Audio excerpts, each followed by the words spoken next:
Bon les gars, ça va pas là. Je me suis fait évaluer sur mon premier projet. Premier projet. Hein. Et donc c'est un senior qui m'a évalué, donc qui est déjà là depuis plus un an et demi. Et qu'est-ce qui me sort? Mon code est non conventionnel apparemment. Il m'a dit qu'en quoi il n'avait pas l'habitude de voir ce genre d'implémentation pour faire une fonction. Mais j'ai envie de te dire, heureusement que mon code est non conventionnel. J'ai l'impression que le mec avait tellement l'habitude de voir du code qui est généré par de l'IA ou même une base de GitHub dont les gens se servent, que du coup, quand tu fais une implémentation différente, ça a choqué. Et putain, mais c'est le principe du code en fait. C'est pas là pour que ce soit différent. Et en fait, ça me fait penser à un truc. Il avait tellement l'habitude, ça m'a fait réaliser qu'en fait, il y a beaucoup de personnes, plus qu'on croit, qui pensent écrire leur code tout seul, mais en fait, ils font même pas 20% du travail. C'est ChatGPT qui l'écrit pour eux, tu vois.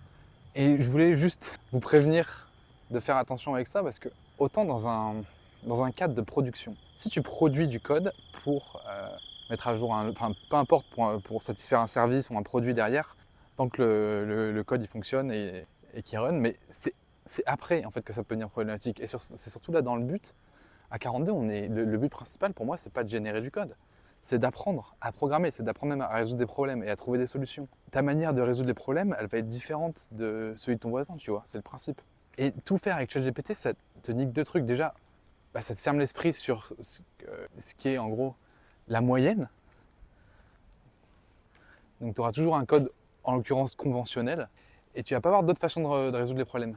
Et la deuxième, qui est la pire de loin, en écrivant du code généré par ChatGPT, où tu as l'impression que c'est toi qui écris, mais en fait non, t'écris que dalle. Et du coup, tu as l'impression de l'implémenter, et en fait, tu fais un shortcut sur l'apprentissage.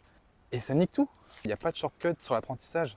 C'est de l'essai et de l'erreur. Tu essayes un truc, ça marche pas, tu réessayes un autre truc, etc., etc., etc. Et ça, c'est des centaines et des centaines et des centaines de fois. Si tu demandes à ChatGPT de t'expliquer et qu'il commence à décrire des lignes de code et que tu lis et que tu dis ok c'est bon j'ai capté, je vais recopier ce qu'il m'a écrit, bah non, bah ça marche pas. Enfin, je veux dire, je connais peu de personnes qui arrivent à comprendre ça, tu vois. Et ceux qui arrivent à comprendre, c'est ceux qui ont déjà des années d'expérience. Ils sont passés par cette phase d'apprentissage de essai et erreur, et donc maintenant c'est intégré. Donc ils peuvent lire et comprendre ce qui se passe derrière.